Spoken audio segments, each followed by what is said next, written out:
for the book. And then Breaking Dawn sold 1.3 million copies in the first 24 hours on sale. So the next time, you know, you're curious between, you know, Harry Potter and Twilight, if you haven't read them yet, or if you've only just seen the movies, I hope that you will pick up a Harry Potter book because it is a much more interesting story.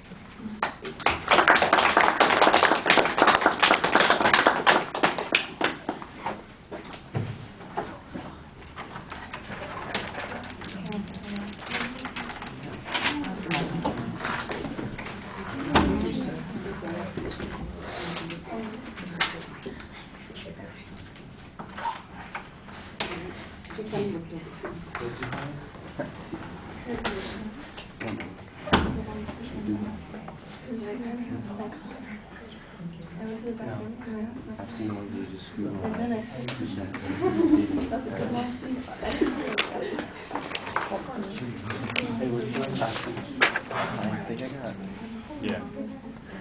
All right, Chi, what did you think? I have waited so long for a female to say that Twilight is a terrible book. So very long. I thought it was pretty good. You made it clear about your topic that Twilight is worse than Harry Potter. I was not aware of a format, however, like a signpost of what to go on, but you did just make it clear that this is this and this is this. You continue with that.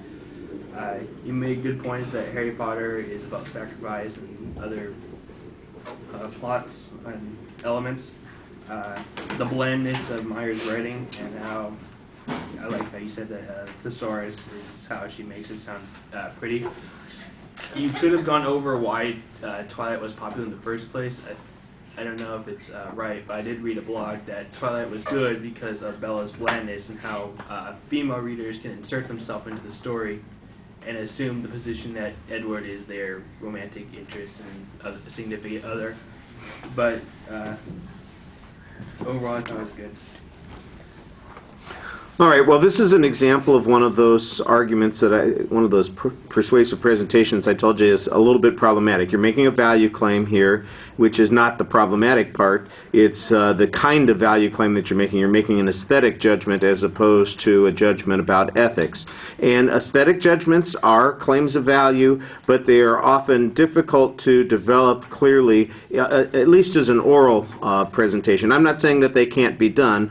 They can be done effectively, but you don't really get enough opportunity to develop some criticism on this. This would be maybe good for somebody's thesis in an English class, as long as you had enough pages that you can insert appropriate examples. For instance, you mention Stephenie Meyer's lack of writing skills, and you talk about how she repeatedly uses the tropes of hard, cold, and Adonis-like. All right, and then you make the reference that she was just talking about to, you know, the thesaurus being utilized as a way to make the language more interesting. So I'm waiting for an example of one of those sentences where that's what it sounds like, where somebody has found a different set of words to express an idea to try and make it interesting as opposed to having an interesting idea. And I don't really get that. The best part of your argument was the comparison in the creativity in the stories. Although I think that you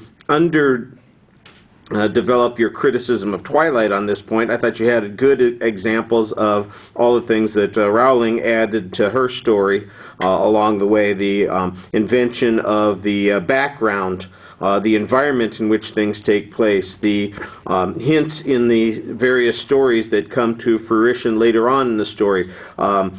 You know, side characters or creatures that get mentioned and are part of the stories in some way, and there's a lot of creativity and inventiveness in that.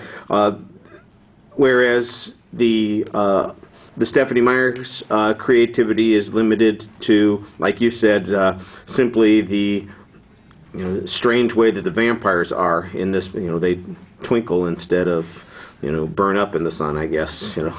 So I guess that's the most creative part of the thing. Although that whole thing about having the baby is bug nuts crazy at the end, and I can't wait to see how weird this movie is going to be. You know, I thought the delivery issues, you've got a nice sardonic attitude when you're talking about Twilight, so it's clear from the way it's delivered what your attitude is. I'd agree. I think there's some problems with organizational issues.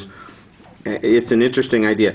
Way too many spoilers. Boy, if I was interested in reading in either of these stories, all of a sudden I don't need to anymore, because I know that well, he dies and he's actually a hero, and she becomes this, and I'm going, damn. You know, let me tell you the end of Romeo and Juliet.